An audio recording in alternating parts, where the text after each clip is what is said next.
In today's video, I'm going to teach you insert video title here.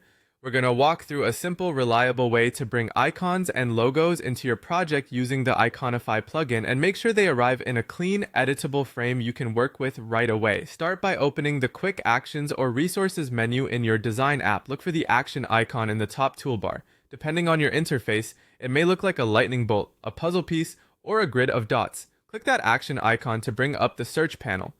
In the search box that appears, type the word Iconify. If your app separates results by category, switch to the Plugins and Widgets section so you're searching the right place. This ensures you're launching the plugin rather than a component or file with a similar name. When you see the Iconify plugin in the list, click on it to open. On first launch, some interfaces show a Save or Favorite option so you can pin the plugin for quick access later. Go ahead and click Save. This doesn't change your design, it simply makes the plugin easier to find the next time you need it. With Iconify open, use its internal search field to look for the logo or icon you need. You can enter a brand name, a keyword, or a style, and you'll see results from multiple icon sets. If you're looking for a specific brand logo, include the brand name and consider adding logo to narrow the results. Take a moment to preview the options and choose a version that suits your design style and wait.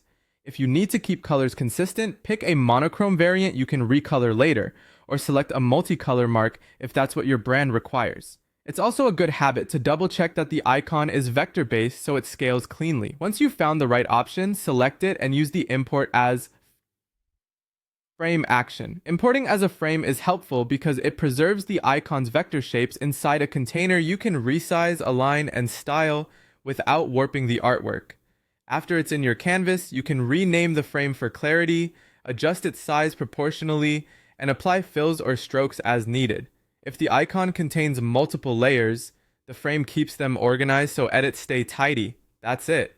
You've opened the action menu, searched for Iconify, launched it from Plugins and Widgets, saved it for quick access, searched for the logo you need, and imported it as a frame so it's ready for precise professional use in your design.